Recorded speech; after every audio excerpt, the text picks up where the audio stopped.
What's going on, Abnormal Family? That's right.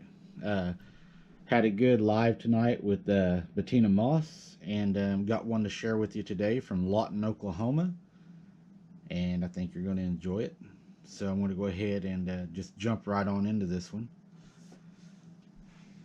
Donald Childs was only 35 years old, and it was likely this fact that helped him survive a heart attack brought on by the sight of the monster in his front yard. He was released from the hospital 2 days after the incident, presumably with something of a new lease on life when questioned about what he had seen. He told local police officer Clancy Williams of a tall humanoid creature with a hair-covered face and an indescribable collection of clothes on its body. This report would be the first of many to come out of Lawton, Oklahoma in 1971. It made it to the police and panicked residents of Oklahoma or Texas, depending on the source city. The monster was described as wearing pants which were far too small for it. In West Lawton, people claimed that they were seeing something monstrous running down the street, dodging cars and just causing all-around chaos. It would duck behind bushes before getting up and continuing to run. Wow. According to testimony given by Officer Harry Ezel, it apparently took 20 minutes for the monster to make its way from the roads onto private property. An unnamed man soon called the police to inform them that he had seen a humanoid horror perched on a railing outside of his second-floor apartment. He had first seen the critter when it had opened his curtains at around 11:15 a.m.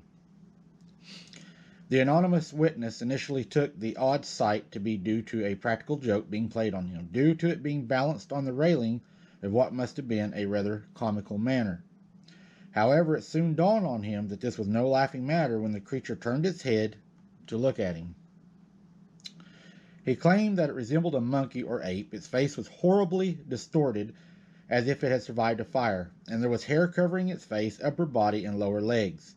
It was wearing small pants covering its legs down to its knees. After it took a glance at the terrified man, it suddenly leaped down from its perch, falling 17 feet to stick a perfect landing on the ground below. It was seemingly nonplussed by the massive fall.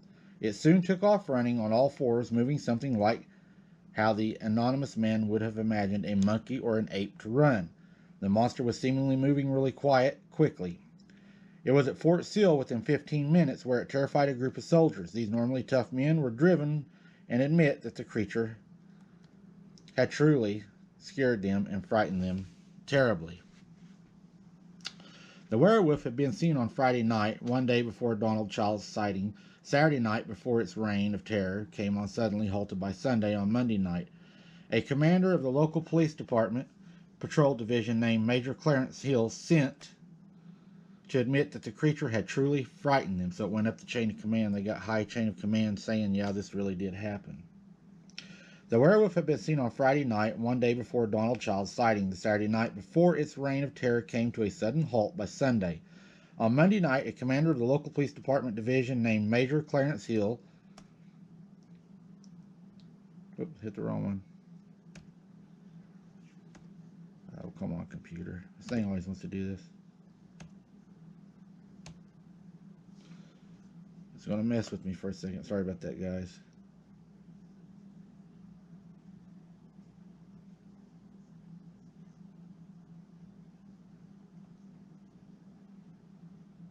Major Clarence Hill sent out an alert to order his men to watch for a werewolf. Despite this, the monster never reappeared and had eventually vanished back into whatever dark dimension from which it had originally emerged. Interestingly, there was a sighting of the folk monster on May 1st in Arkansas, and Brad Steiger, the source of the article, tentatively connected the two. Some claims have been made that the panic was the orchestration of a teenage boy at the Tomlinson Junior High School. He was apparently just wearing a mask and jumping out of the bushes at people and was quite well known. There was apparently a photograph published on the front page Constitution paper, and the local police chief was holding the mask in question, laughing at himself. However, this claim seems mostly unsubstantiated, seeing as only one find mention of this convenient explanation on the demonical blog, which was posted to a comment by the username Russ. The reason that was not believed that it was the mask is because the man that had seen this creature said the mask was not what the creature looked like. The mask had a snout, and this creature did not have a snout. Again, it goes to show how far they will go to cover up a creature. They've got a mask that doesn't even look like what the suspect, or not even the this wouldn't even be a suspect. This would be the victim. What the victim would have seen. Plus, the legs were covered in hair, the face, and everything. So it's not just the mask. It was an apparent cover up again to try to hide this monster. A lot of people in Lawton seen it. A lot of people turned it in that night, saying it was moving, jumping, climbing, crawling, and doing things that was unhuman, jumping distances, huge distances, and landing from very high distances without ever being hurt, and moving like an ape. It had an ape movement. I thought y'all be interested in this one. It's out of Oklahoma. It was wearing clothes. I thought that was kind of important, because a lot of people, debate whether these creatures can transform, not transform. I'm on the side of not transforming. I believe that if they are, they are. I'm not saying that the creature would not find clothes on a clothesline and try them on after trying to mimic us humans. After we know they mimic a lot of our movements, our sounds, and our words. So it could have been just a case of it trying to mimic us by wearing the clothes. Would be my I guess my opinion. Uh, But my conclusion on this is it definitely was not a mask jumping those heights and moving that fast and scaring a bunch of soldiers. I just believe that they would have knew the difference. But anyways, I wanted to share this one with you guys. I hope you enjoyed it. I needed to get one out to you guys. This one's out of Oklahoma, and I got some more coming, some you're really going to like. Don't forget, we've got a part 2 coming up with Bettina Moss. I'll be putting that out on the page as soon as I talk to her and we figure out next week when we're going to do that.